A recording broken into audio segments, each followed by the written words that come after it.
Hello, everybody. My name is Mario Székely. I'm here in Mar Vista, California, Los Angeles, California, and I feel so grateful to be here, part of this panel with these artists. I really see. We're going to have an hour, a fantastic hour, talking about their art, as you can see, and talk more about it. So I'm going to go quickly because we don't have so much time. I'm going to begin with ladies first, with Olga Sokolova. Hi, Olga, how are you? Hello. Olga, hey, she's gonna appear. I'm gonna do a quick introduction for each of you, and then we want to begin to talk, okay? So Olga is a professional dancer, as you can see on the video, an amazing video. She has been performing in several countries around the world. She was trained as an Olympic athlete, no? And you were performing also in the Hollywood shows, and you have your own company that are gonna talk about art and dancing and community, and it's amazing the things that you're doing with your body and the performance that you express with yourself. So Olga, welcome to. Thank you so much. Thank you. I'm grateful to be here. Thank you. And obviously we have to say, Olga, that we are here as a part of the Baja California International Film Festival. And this is a special talk because we're talking about artists who bring some of their art or their whole art to us as a community in Mexico, United States, and around the world. And maybe also we have this kind of cinematic sensitivity too, and I think all of you have. So next we're gonna go to Enrique Chew, that we saw his video that he's painting in the border, the big wall, that we already have a wall, no, Enrique? Yes, that's how we said. You know, it's been there for a long time now, but the difference is now is all colorful on the Mexican side, and it's a lot of people, you know, expressing themselves with some love and peace messages. It's amazing. You're gonna tell us about it in a few minutes. Then we're gonna go with Ricardo Sotero. How are you, Ricardo? Hola, hola. Hello, everyone. Hola, hola. I'm very excited to interview you because every year in Dia de los Muertos, I go to the Hollywood Forever Cemetery, and wow. I didn't know I was watching your art. Oh my God.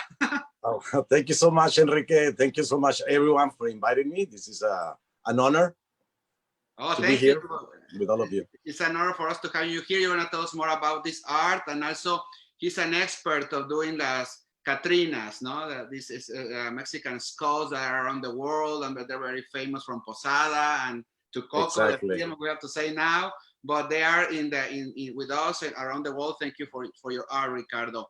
And finally, not the least, Steve Porter. How are you, Steve? I'm doing well. How are y'all? Great, great. Can you show up because we want to see you also? Ricardo, don't go. We're gonna be here together. Okay. And so Steve, oh my God, he's an artist. His art is displaying around the world. You're a muralist. You have workshops with kids. You teach them how to make art with their lives. Your art also has been in movies. And we're going to talk a lot about how you express yourself with different styles, different techniques. It's amazing what you do with your art, Steve. And also, we have a friend in common that we just found out, Pepe Marcos, that he passed away, but he left us this amazing feeling of that life is beautiful and life is magic, and we can express ourselves with art. So it's great to have you here, Steve. Thank you. It's an honor. I appreciate it. Mm-hmm. And also, I don't know if she wants to say hi right now, but Nelly Castañeda, the director of this amazing film festival, Baja California International Film Festival, she's with us, and Bange Tapia, who is coordinating all these amazing panels from his group, actors and artists behind the camera are involved. Okay, so let's begin with ladies first again. Olga, it's amazing watching your videos. How you really live your body you really live your body and you express yourself with your body, and you go to these places that looks like a mythological scenarios, no? Like we are going back to mythology and fairy tales and legends, and you're expressing yourself. You're like a nymph or dancing around. It's a beautiful thing that you're doing Thank there. you. So it's impossible to not bring the situation that we are here, everyone in their own home after the COVID-19 situation. So we like to ask you, I see in your dancing the sense of freedom. Tell us a little bit about it. Share about how you feel when you perform your art and why you choose to go to the nature and like connect with the nature and with the animals too with your dancing, please. Thank you so much for this beautiful question. Dance is one of the tools that definitely helps me to connect to the moment, the present moment. And that, I believe, is a true freedom, is when you live and experience the movement itself. You become the movement. You don't move for the audience, pretty much. You move to move. I have moved away from the concept of moving for someone. And I am working a lot on profundizar, becoming more profound with my internal movement. I'm very much inspired by indigenous cultures around the world, ancient civilization, ancient knowledge, and I believe I can connect to spirit of time when I'm moving in that space, when I'm surrounded by those ancient ruins. I can receive the information and I can share that through my movement, the way my spirit translates it in a movement.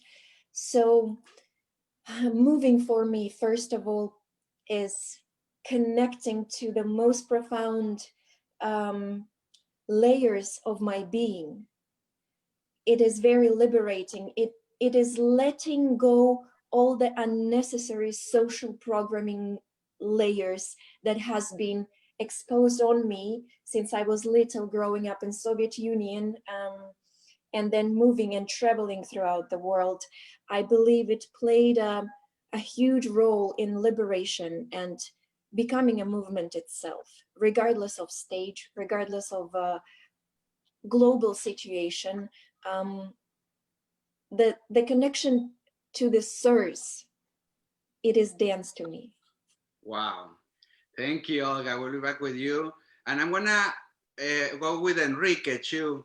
And I'm gonna quote this movie that, as you can see, and also this is a film festival, so in order to put some cinema around us, I remember this movie, beautiful movie, maybe you saw it, I think, The English Patient.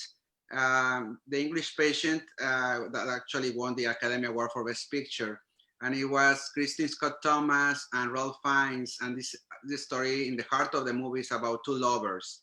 And Ralph Fiennes, when he's with his lover and they are embracing naked, he began to explore her neck, and he says something like, "You are my country." No, like you are a nation by yourself. And I think about it watching Olga perform, because it's like she's her own country. And now, Enrique, you are painting in the border of one of the most beautiful countries in the world, that is Mexico, that we are, and in the border of two countries. So I was wondering, and I think so, watching you painting the walls, that you approach these walls with this kind of same tender and love that a lover can have with his lover, no? Well, first thing, I was, I'm not from here, from the border. I'm not from Tijuana. I'm those kind of immigrants who come to this city and try to do something different. I was living the American dream. I was living in the United States for 11 years. I went to school there. I did a lot of things. I'm from Guadalajara, from a metropolitan city. When I grew up, I saw these big projects. The biggest murals in the world. Like Clemente Orozco, cicados, you know, like you can see it in the middle of the country of Mexico, right? So the first thing I had the idea to create biggest paintings. And when I moved to Tijuana and I started working here at the cultural binational events, I saw that they need more color and somehow, you know, like some places in the city. First thing. Second, I appreciate everything what I saw here, like all the people, like really like with this charisma, you know, like the people who take me, you know, to the city and show me and share some love, you know, with the city. And I decided to do something with the community. That was the second idea, to do something here at Tijuana. And then if you kind of like link like the people, the arts, the needs in the city, plus the community, link it with the arts. You know, we try to looking for a bigger wall to do a community mural. And you know, in the conversation with a lot of people, like the Border Angels, the association who brings water to the desert, you know, for the immigrants, and other associations who work at the border, they told me like, hey, why you don't use the border wall? You know, that's the biggest wall what we have in the city, and you know, it's not been touched. It's already rusty and ugly, you know. And I said, like, you know what, let's do it. So I sent a letter to Washington. I sent a letter to the ICE department, and the immigration department gave me the response like 3-4 days later to say, like, you know what, we're gonna let you paint the border, but only on the Mexican side. And I said, like, you know what, that's the side that we need to paint. You know, it's not just for the Mexican people. It's not just for Mexico. It's just for all the people, all the Latinos, all the people from South and Central America who stop here. And they don't, you know, sometimes they don't follow the dreams, you know, or they stop and they get killed or they get, you know, something, you know. But that's the last view what they're gonna have before they cross. So I decided to use border, and the first idea was to paint on blue, like a sky blue, to fade it, you know, from the real sky all the way to the earth. And that's what I did. I did a lot of call people, you know, and by internet and everything, and a lot of people started showing up and bring some paint and some materials, some brushes, and I just did because I think the humanity needs first the link, you know, the people link it to the arts somehow, and if we have the faith and hope that with the arts we can change the world, why don't you use something like everybody is seeing it? And by that time was the election time. And everybody was seeing the border wall, so we use that spot. Oh my God, that's amazing. The storytelling that you've done with the wall, and the sense of that you bring the community about countries, and it's kind of Mr. Smith Goes to Washington, to quote another special movie with James Stewart, now asking for permission to paint the wall. It's a movie there too. So let's go with, yeah, it's amazing. Okay, so yeah, tell me. No, I'm gonna say like everybody was looking, and by the time right now it's 4,400 people ready to show up and paint the border with us. You know, wow. So that's a good movement of arts. Yes, and you found your canvas. Congratulations too. So now we're talking about Olga is her personal country. Enrique goes to the border to these countries and tells a story to both countries. And now Ricardo, I think, well, you bring one of the most icons or archetypes that we have as a culture in Mexico, that is the Catrina. And obviously you did a lot of different kind of work with your art, but I would like to ask you, because I'm curious about it. And we as Angelinos, we go every Dia de los Muertos to this Hollywood Forever Cemetery where a lot of superstars in the past is buried, including Toro, the dog of the Wizard of Oz. And they have this amazing tradition to bring people there to watch movies, actually, in their garden, and especially in summer. But in Dia de los Muertos, they have this big festivity, and they bring music like Café Tacuba, so different singers from Mexico, and also have this kind of kermés, I don't know, parade, and with people. It's a big fiesta. It's we a call it a big big fiesta. Yes, it's early around noon. It's kind of more spiritual. People get to see more than 100 ofrendas that we have throughout the cemetery, and about La Catrina. It is very interesting the way, because my job there and my commitment is to show our Mexican colors, all the color that we have in our culture. I get so emotional. I've done so many things. I've done sets and costumes for so many plays since I moved to Los Angeles back in 1981. But I happen to be the lucky one to be in charge of all the decorations for the biggest Day of the Dead out of Mexico, which is Hollywood Forever's. It is funny the way I started making the Catrinas. I used to make them very pallid, like the collarbone. And this guy, Carlos Estrada, Carla Estrada's son, did this musical spectacle here in Los Angeles, and he invited me to collaborate with him. When he saw my Catrinas, he goes, "What are you making more kids friendly?" Well, because children used to be a little bit, even adults used to be a little bit scared about seeing the death, you know. So he suggested me to make it more colorful, super white, with all the color that I add up to all my decorations. So I said, yeah, that's a good idea. And that's how they became to start. They started to become more popular, and people recognize me for them. I have made the tallest one that I have made. It's about 29 feet tall. It's huge. And that's how I started. So what was the feeling for you the day that really happens, where people came from the street and began to feel the whole Hollywood Forever cemetery? What's your feeling for you? Every year it's different because we are up a theme. Actually, Coco is inspired by all of the Day of the Dead that we have in the past. They added up all the elements that we add up every year. It's different, but it's still very emotional because a lot of people don't know me physically, and I get to be around the cemetery, and I get to be celebrating, and I get to see the people that enjoy taking pictures with my pieces. So it's very emotional and very fulfilling as an artist to see that. Let me ask you another brief question.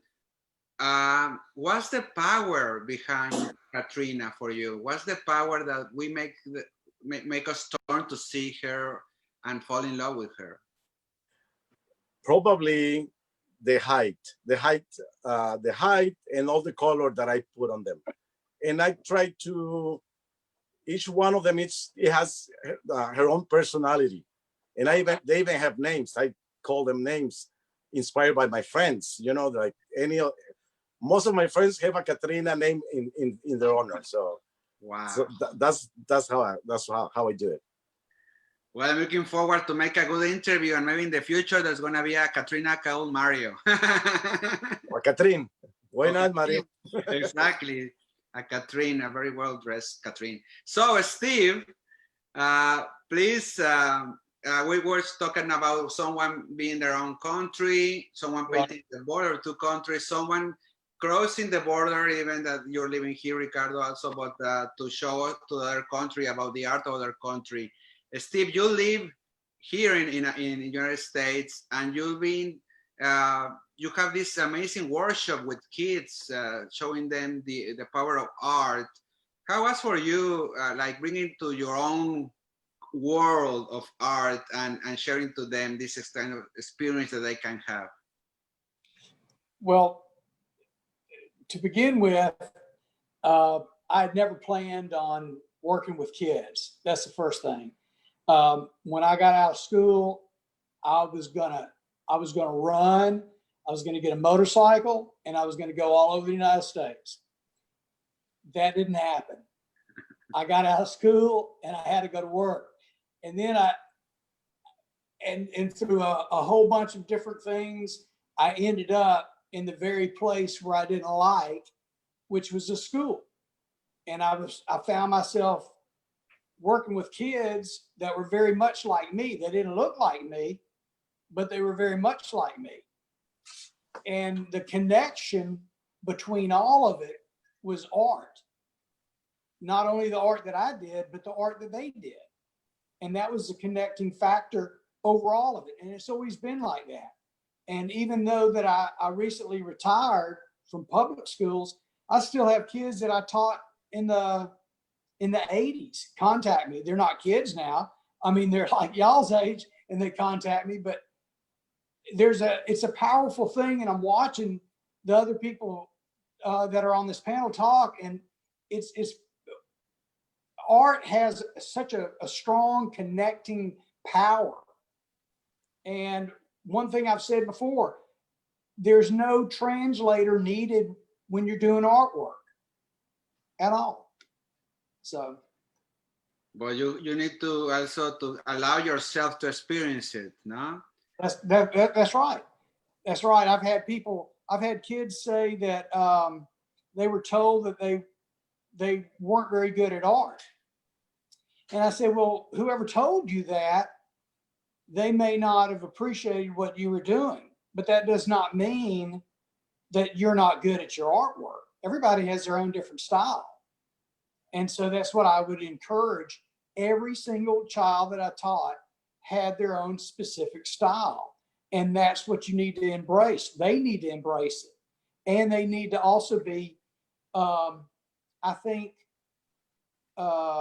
they need to be taught, or somehow you need to be able to get it across to them that no matter if I say it's good or you say it's good, they have to validate it themselves. They have to understand that what they do is of value. What they do is worth. It's valuable and it's worth it. And once kids see that, you give them power.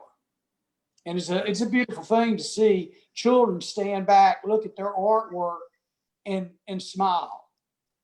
So. Wow, well, thank you for that, Steve, because you're carrying of the future generations, like all of you in this panel. But thank you for that, Steve. So, Olga, as I said before, it's kind of impossible to not talk about our times, especially in this panel. But there is this word that when you make drama, it's always there, that is being afraid of something.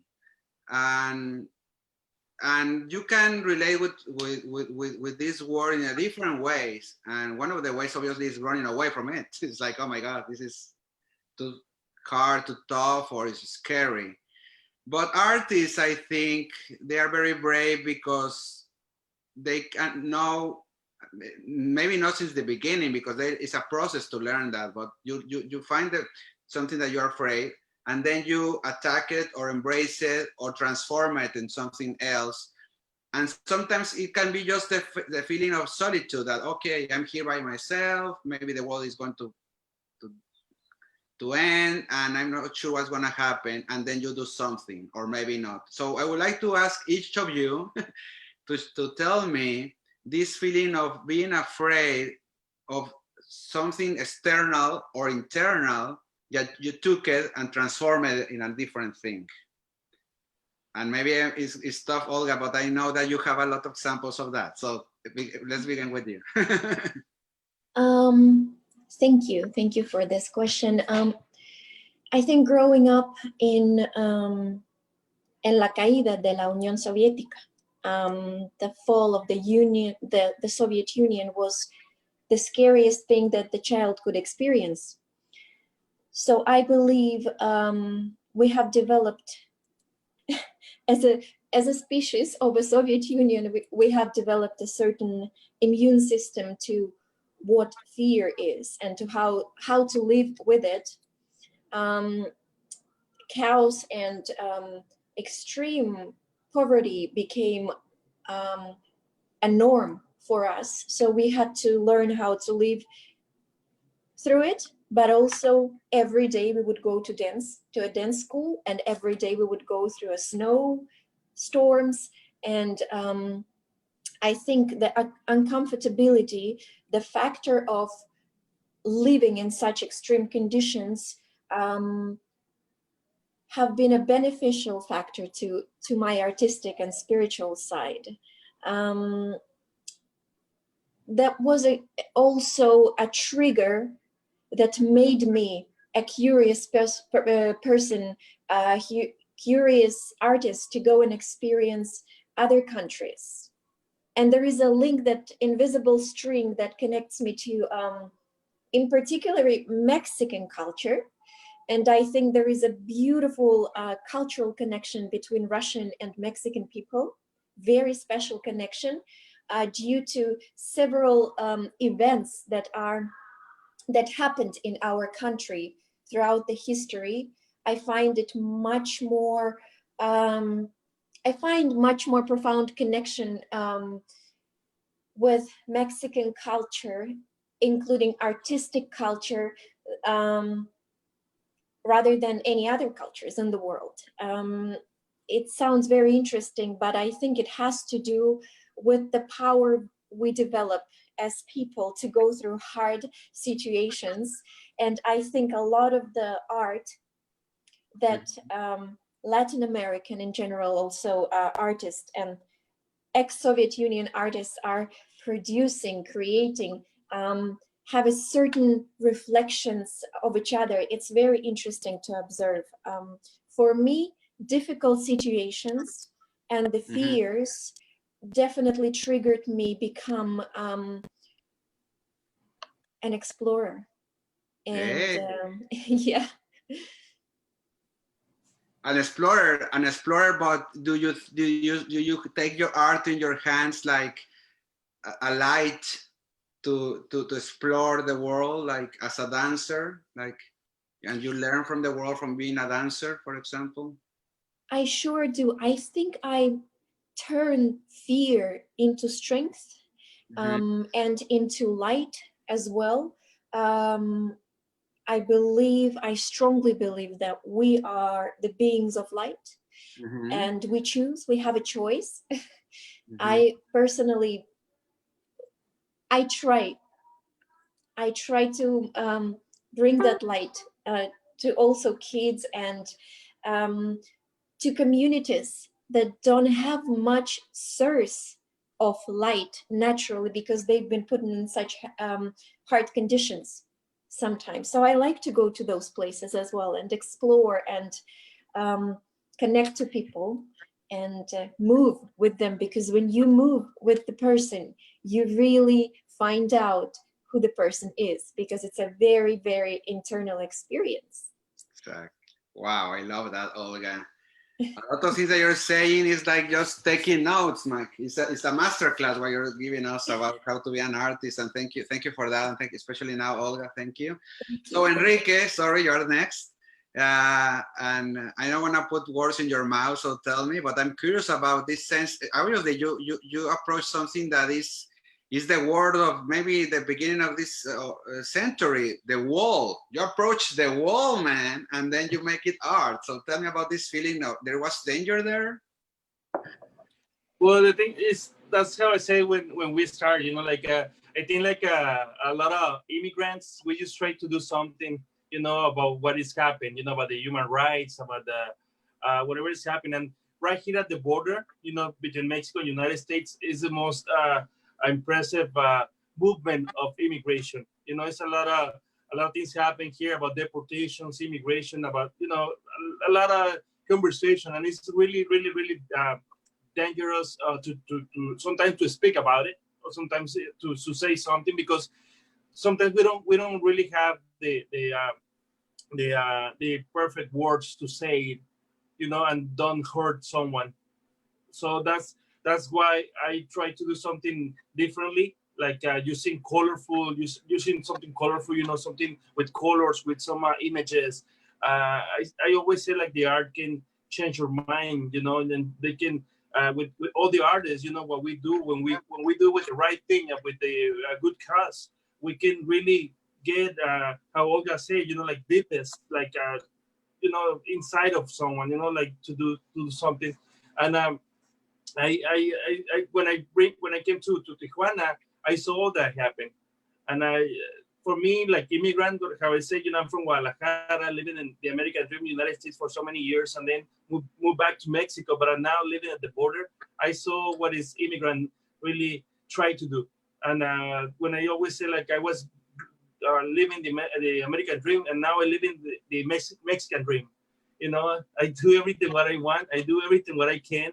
I just try to do the right things for the right movement. Mm-hmm. And then, I mean, the feeling is really, how you say, like, I always say, like, hard, like, and sometimes hurts, but that's the only way to do it, using the arts, using the color to feel all the emotions and all the feelings a different way. I don't know, something what I feel to do it. Wow. And you have the sense of danger doing that, or where was you feel a little anxious about it?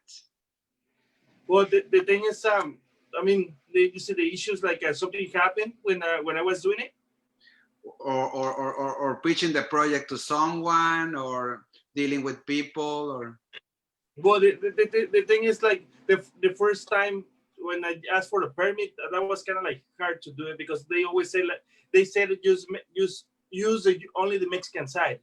Mm. So I just try to do something positive, like, I don't want to hurt anybody using, like painting some faces or someone, I don't want, because a lot of people try to convince me to paint somebody there and, cross his face or whatever, and that's not the way to, I mean, you can use the art whatever you want. That's not the way where I want to use it.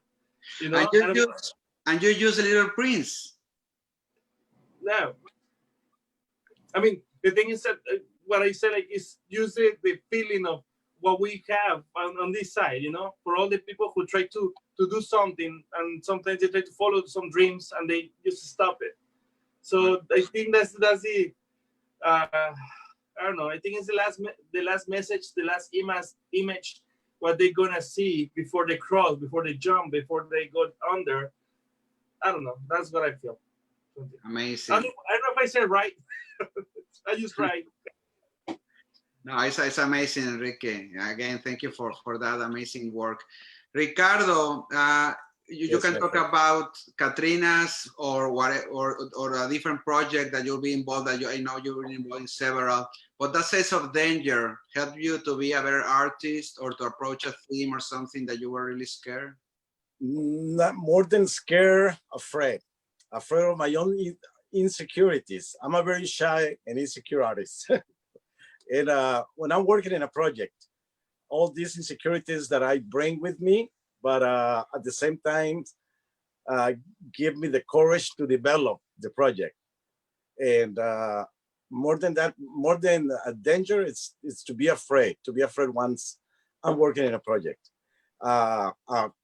Also, being a bilingual person has to do with it. When you deal with American people, or people that doesn't speak my native language, it's always that how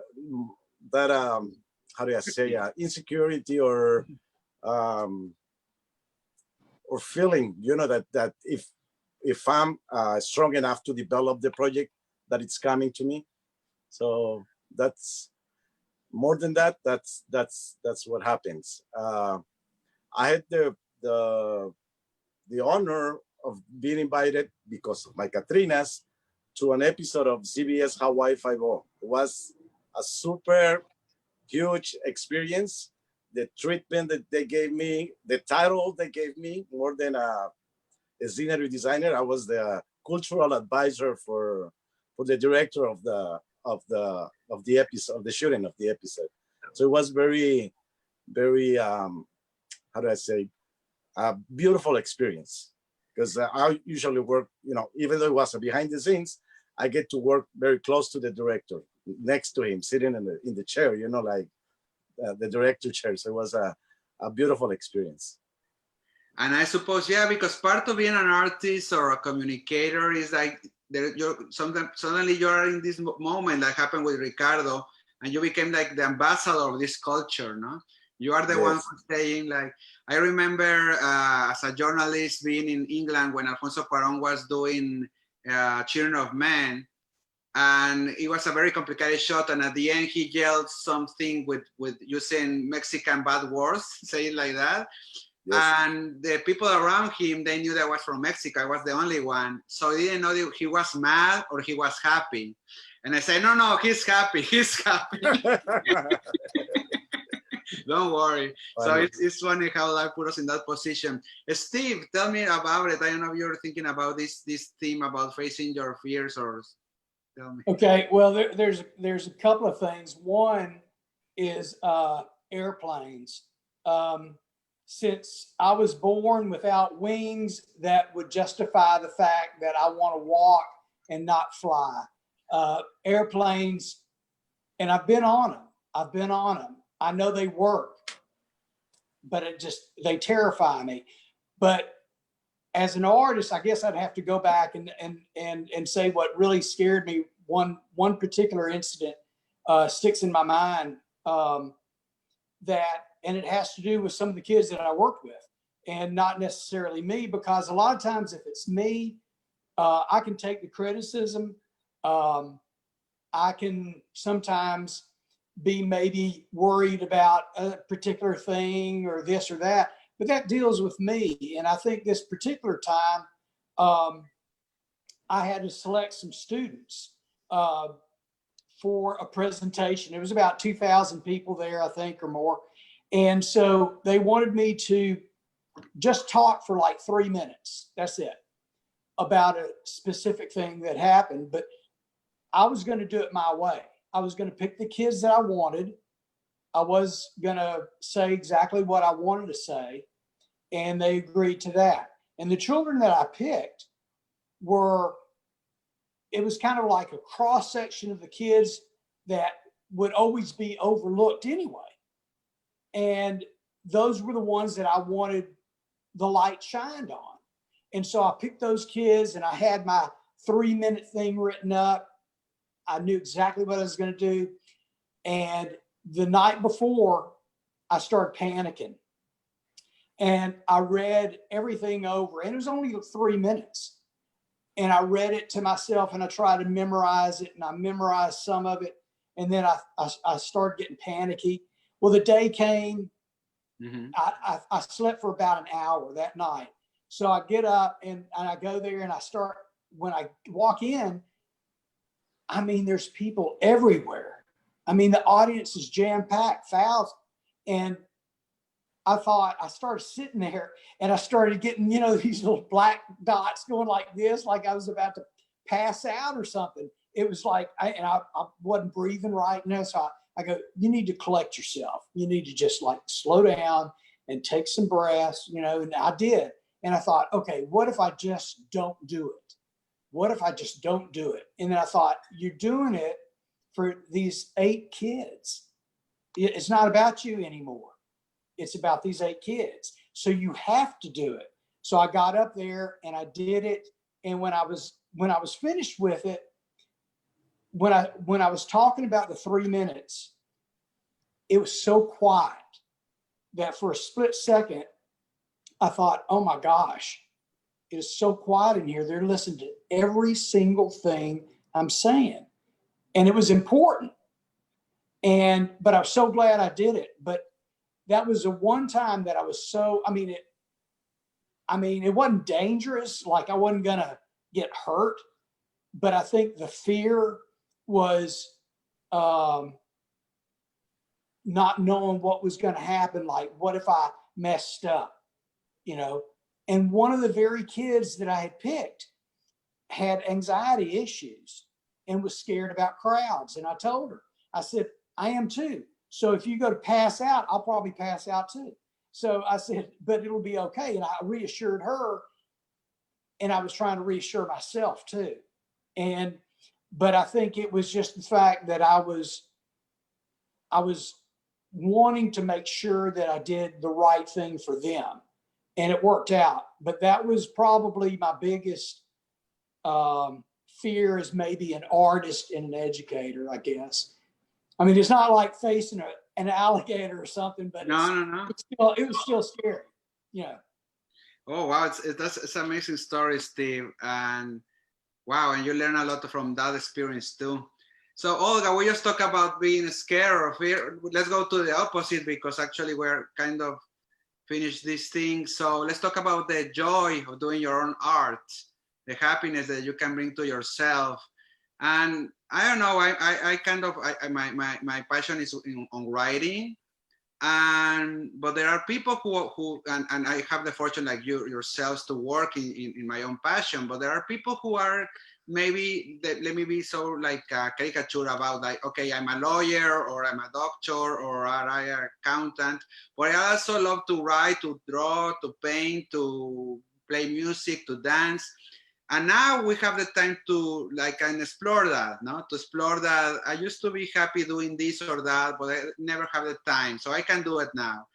So Olga, as a professional dancer and storyteller that you are, can you share with us a little bit about how do you put yourself when sometimes maybe it's like when you're blocked as a writer, that maybe you don't have inspiration, but you put in your song where you know that there you're gonna have something that's gonna put you on your feet and begin to dance. No?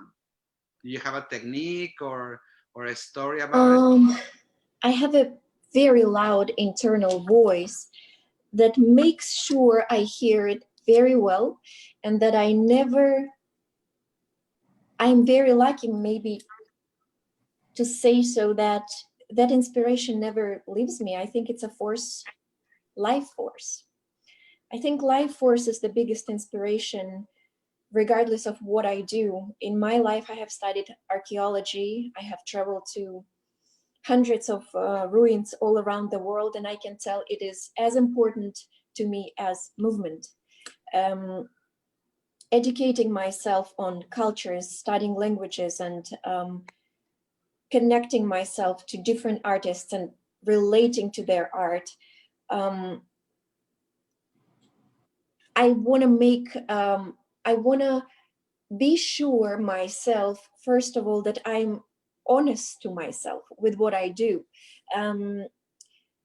Luckily, I've never been put in that position. I've been put in those harsh positions where art was not feeding me financially, but it was definitely feeding me spiritually.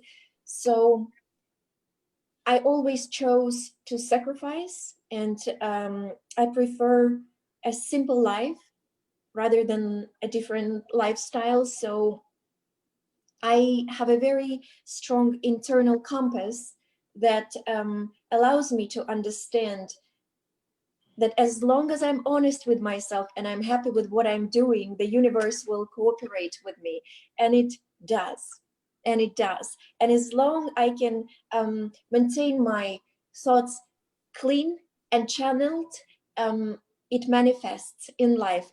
I'm a living probably example of everything that I thought about myself as a child. I'm living now.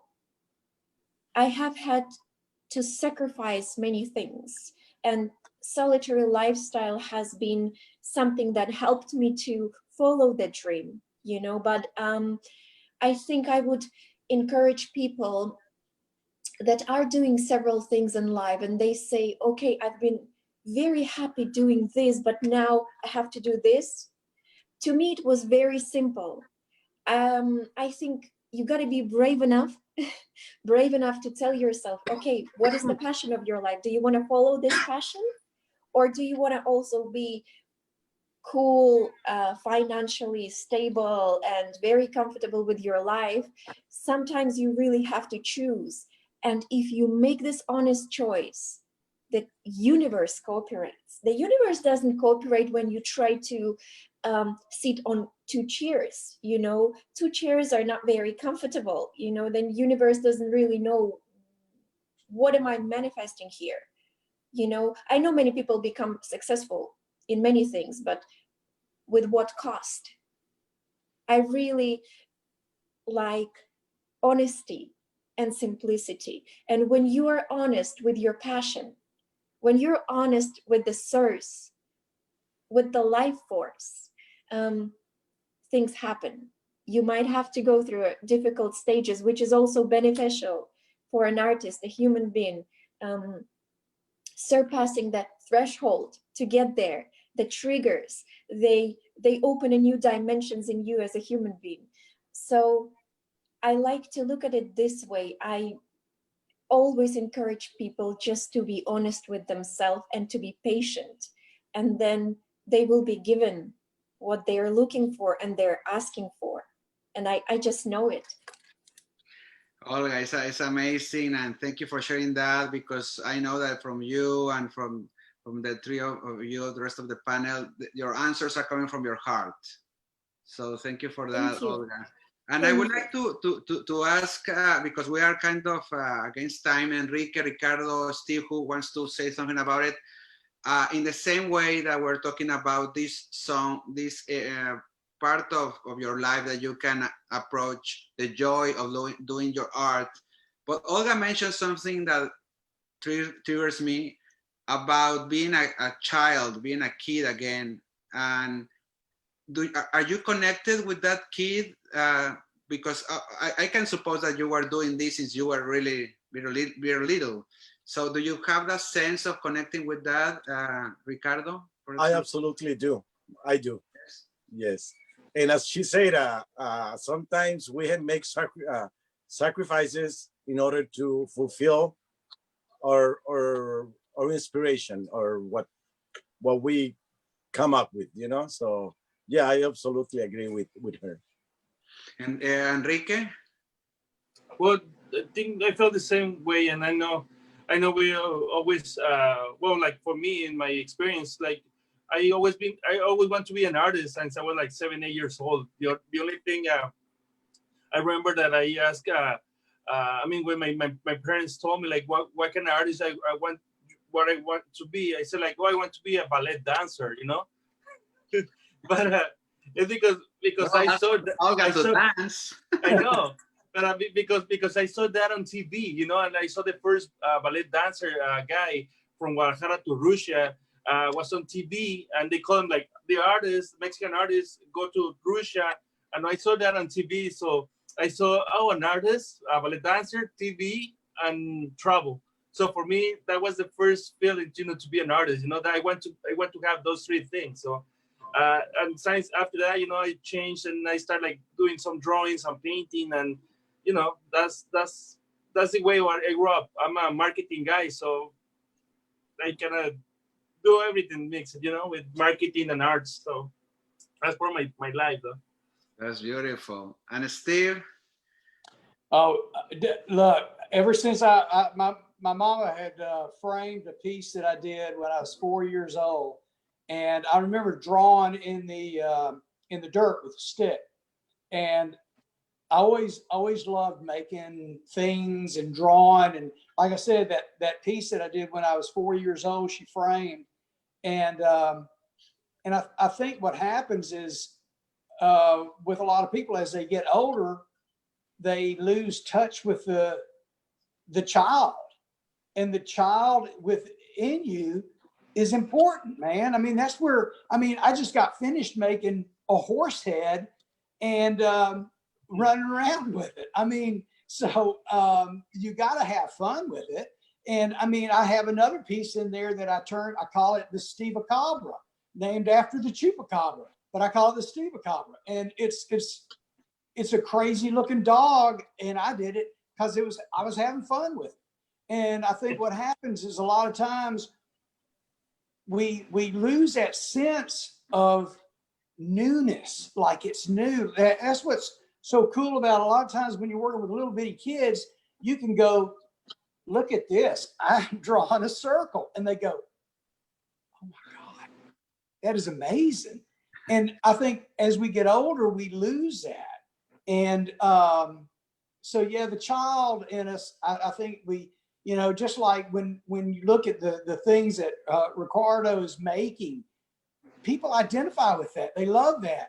And Enrique, with the murals, the colors and the beauty of that and the dance, You don't have to say a word. You look at the dance. It's a story. And children relate to that. And I think it's very important, you know. It's powerful. Yeah. And even my wife tells me I need to grow up. So, I mean, that may be, yeah, whatever. Got to have fun.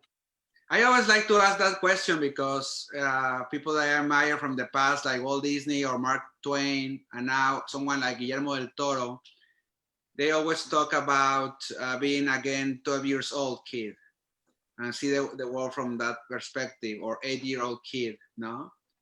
And so it's well, you can think about Dali, no, that he spent, or Picasso, that they spend their lives trying to be a kid again with their art. So it's sometimes in this world where, especially now that we live very adult situations, we forget about kids now, Olga. Yeah. And it's sad too, because I think that we need to do that. It doesn't mean that you are being immature or you're not being an adult. It just means that you're getting in touch with something that is sincere and it's genuine. You know, whenever I want some truth about some of my artwork, I'll ask a kid. I'm not going to ask an adult. An adult's going to lie to you. The kid's going to tell you the truth. You know. Oh, I love, yeah, Olga, you're talking about the source, and thank you for bringing that's powerful word. So I think we're at the end, and Nelly and Bange appear to say that we are completing this magical hour, but I think we deserve, you deserve a big applause because you were amazing. That was too short. Yeah, I know. So let's have 1 hour already. Tell more, Nelly and Bange, what's coming up in the future for these amazing people in the festival? Nelly, you want to say something? Yes, I just want to say that it was a pleasure to have you, all of you guys. And if you want, we can have more time. We love you guys. And thank you so much for being part of the Baja California Film Festival. It was really a pleasure for us. Thank you, Mario. Thank you, Enrique, Olga, Steve, Ricardo. You guys are amazing. Thank you. Thank you so much. I just want to, before we go, I have 2 petitions. Well, first, I'm going to read for you that people from the comments, there's a lot of comments, greetings from South America. This has been shared 34 times, and they're watching all over. From Ecuador, Esperanza Gutierrez, hola. Eugenia Jiménez, buenos días a todos. Mario Jacques, saludos, Ricardo Soltero. Eugenia, thank you very much for sharing your art to us, for all of you. Lola Jauregui, greetings from Mexico City. Julia Wine, greetings to all of these beautiful and talented people from sunny Odessa, Ukraine, which is amazing. Carla Soto, saludos Enrique. So, and on, Magali. My parents too. Ricardo Soltero. I mean, there's comments. So when you guys have the chance, go back to the Baja California International Film Festival fan page on Facebook and read your comments yourself. People sharing from the USA and Tijuana, from the border. So you guys have been inspiring a lot of people. But before we go, as you notice, not only we have this great artist, but we also have an amazing moderator, which is Mario Székely, who is a journalist, he is a screenwriter, and he's a film critic, and he's amazing. Mm-hmm. And I would like for all of you, including you, Mario, to tell our audience, where can they follow you? What's your website or your social media?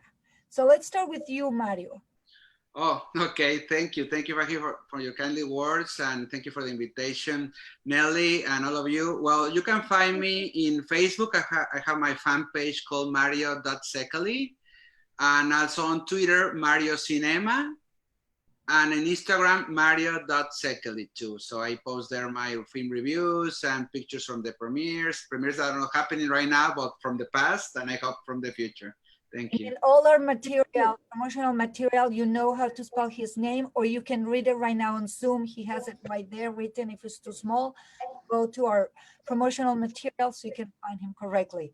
Thank you. How about you, Olga? Because they're totally on the ground. Bange, I would like to thank you first for inviting me here, and it was a pleasure listening to all of the artists, and I'm very grateful to be a part of this interview. I'm trying to move as far away from social media and all of that in general. I'm mostly active on my Instagram, which is Olga Dances. I post here some of my videos, my travels and projects, and much less on Facebook. And you can find me there as Olga Sokolova. Do follow her. You know how I met her? She was collaborating with Bruno Bichir, which is one of our greatest actors in Mexico, as a director. And she was the choreographer for a play here in Los Angeles. And somehow she was able to choreograph the actors to run and play from past to future and future to past. And she was playing with time amazingly, and we all got it, with no dialogues. So we were like, okay, that's happening. She reversed everything in a beautiful way. So do follow her. Steve, how can we find you, find your art? Tell us your social media. On the Facebook page, it just says, well, I mean, you just Steve Porter on Facebook, and then on Instagram, it's Steve Porter is the artist. And the reason I'm saying it like, okay, I'm on the panel with a bunch of other artists. The reason the Instagram says Steve Porter is the artist is because someone was asked, like when I was working on a mural, somebody said, well, who did that? And this lady I know said, well, Steve Porter is the artist. And it kind of stuck with me. It was easy to remember. And so that's why it's on Instagram. So anyway. Plus, there's a lot of another Steve Porter somewhere else who's a politician, by the way. Susan, I'm very happy that you did the distinction because people might be the wrong person. That's right. Thank you. How about you, Ricardo? In Instagram, I'm as Ricardo Soltero. Facebook, Ricardo Soltero also. In my website, it's ricardosolterosdesigns.com. Excellent. And Enrique, querido, Enrique Chew Arte. Well, yeah, my pages is an Enrique Chew Arte, and on Facebook, Instagram, Twitter, LinkedIn, and that's everything together. The same name. And I appreciate what you guys do. I really thank you for the invitation, and to all the artists and friends like now we know. Thank you. Oh, you're welcome. And do follow the festival. It's Baja California International Film Festival. The website is actually, the fan page is Baja California International Film Festival. You just type it. The Instagram is Baja_festival, same as Twitter, Baja_festival. And the website is bciff.mx. So do follow the festival. And Yes, if I may, follow Actor/2. Yes, and before we go, I want to say thank you to you, Bange, to pull all this together. It's been a pleasure to work with you as a co-producer. And thank you for all these beautiful artists that we enjoyed today. Thank you so much. Bange, Thank you so much for pushing me. Yeah. Ricardo didn't want it to come so shy, and he did an amazing job, but also Mario is amazing getting him the questions out of his mouth. You were great. Thank you very much. You have my name, James Bond will say, and let's go do something in the future. Thank you. Sure. Thank you so much. Thank you, guys. Thank you, everybody. Thank Nice meeting you, everybody. Thank you. Let's now hide. Cheers. Cheers.